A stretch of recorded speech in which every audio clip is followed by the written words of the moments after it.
যে রাধে সে নাকি চুলো বাঁধে। তবে মাঠে প্রাণবন্ত ঝাঁকড়া চুলের কুকুরিয়ার এই বড় চুল রাখার গল্পটাই বা কজনে জানে। নিজের সন্তান যেন তাকে ভুলে না যায়, তার জন্যই কি এত সব লড়াই? গোটা বিশ্বকাপে স্পেনকে আক্রমণ ভাগ থেকে রক্ষণ পুরো মাঠ জুড়ে সার্ভিস দেওয়া, বিশ্বকাপ জিতে পলিথিনে মুড়িয়ে বিশ্বকাপের রেপ্লিকা নিয়ে ভাইরাল সেই কুকুরিয়াকে নিয়েই রয়েছে অজানা এক গল্প। যে গল্পে তিনি কোনো বিশ্বকাপ জয়ী ডিফেন্ডার নন, যেখানে তিনি শুধুই একজন লড়াকু বাবা। যে বাবা প্রতিনিয়ত তার সন্তানের মুখে হাসি ফোটানোর জন্য লড়ে যান, লড়াই চালিয়ে যান, আর যেন জগতের নিকট সেই পূর্ণ প্রশ্নটাই রেখে যান, এই পৃথিবীতে কি আসলেই কোনো খারাপ বাবা রয়েছে? এবারের বিশ্বকাপ জুড়ে কুকুরিয়ার পারফরমেন্স ছিল চোখে পড়ার মতো।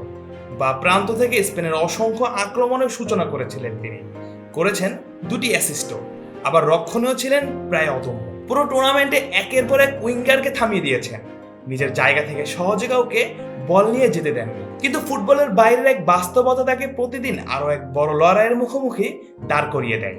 সেই লড়াইয়ের নাম তার বড় ছেলে মাতেও। কুকুরিয়া তার স্ত্রী ক্লাউদিয়া রদ্রিগেজ যখন বুঝতে পারেন তাদের সন্তান অন্য শিশুদের তুলনায় ভিন্নভাবে বেড়ে উঠছে, এরপর শুরু হয় উত্তর খোঁজার এক কঠিন যাত্রা। যে পরীক্ষার পর জানা যায় মাতেও আক্রান্ত। অ্যামাজন প্রাইমের একটি প্রামাণ্য চিত্রে সেই সময়ের কথা বলতে গিয়ে আবেগপ্রবৃত্ত হয়ে পড়েন ক্লাউদিয়া। কান্নায় ভেঙে পড়েন কুকুরিয়ার মতো একজন ফুটবলারও। যে প্রসঙ্গে ক্লাউদিয়া বলেন, মাতেওর যখন জন্ম হয় এরপর ধীরে ধীরে আমরা বুঝতে পারছিলাম অন্য বাচ্চাদের তুলনায় ওর মধ্যে কিছু পার্থক্য রয়েছে।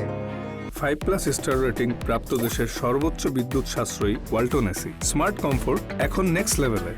মাতেওর স্কুল থেকেও খুব একটা সহযোগিতা পাইনি। এরপর তিনি আরো বলেন, প্রতিদিন আমরা দুজন মিলে মাতেও স্কুলে পৌঁছে দিতাম। তখন আমি আমার আরেক সন্তানকে গর্ভে ধারণ করেছিলাম।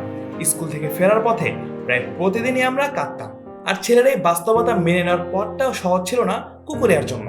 সদ্য রিয়াল মাদ্রিদে যোগ দেয় ডিফেন্ডার বলেন, আপনার সন্তান স্পেশাল চাইল্ড, এই সত্যটা মেনে নেওয়ার জন্য বাবা মা প্রস্তুত থাকেন না। তাই আমাদেরও অনেক কিছু নতুন করে শিখতে হয়েছে। এ কারণেই কুকুরিয়ার পরিবারকে ঘিরে তার প্রতিটি সিদ্ধান্তে থাকে বাড়তি সতর্কতা। নতুন কোনো ক্লাবে যোগ দেওয়ার আগে তিনি শুধু নিজের চুক্তির বিষয় দেখেন না, নিশ্চিত হতে চান তার ছেলের জন্য প্রয়োজনীয় বিশেষ শিক্ষা, থেরাপি এবং সহায়ক ব্যবস্থাগুলো সেখানে থাকবে কিনা। পরিবারের প্রয়োজন তার কাছে সবসময় ফুটবলের চেয়েও বেশি গুরুত্বপূর্ণ। আর এই ভালোবাসারই আরেকটি নিঃশব্দ প্রতীক তার দীর্ঘ কোঁকড়ানো চুল। অনেকে এটিকে শুধু তার স্টাইল মনে করলেও বাস্তবের পেছনে রয়েছে ছেলের জন্য এক নীরব প্রতিশ্রুতি। কুকুরের চুল বাঁধেন না, কারণ গ্যালারিতে বসে থাকা মাতেও যেন দূর থেকেই তার বাবাকে চিনে নিতে পারে। বিশ্বকাপের ট্রফি হয়তো কোনো ফুটবলারের ক্যারিয়ারকে পূর্ণতা দেয়, কিন্তু কুকুরের জীবনে সবচেয়ে বড় জয় হয়তো বা অন্য কোথাও। প্রতিদিন নিজের ছেলের পাশে থাকা, তাকে আগলে রাখা এবং তার পৃথিবীটাকে একটু সহজ করে তোলার নিরন্তর প্রচেষ্টা। ফুটবলার হিসেবে বিশ্বজয়ী কুকুরিয়া, বাবা হিসেবেও এই লড়াইয়ে চ্যাম্পিয়ন হোক। মাতেওর মতো শিশুরাও কুকুরিয়ার মতো বাবাদের পাশে পেয়ে অন্তত এতটুকু বুঝতে পারো এই পৃথিবী সবার, যেখানে কোনো ভিন্নতা নেই। মুজাহিদুল ইসলাম জাহিদ, অন।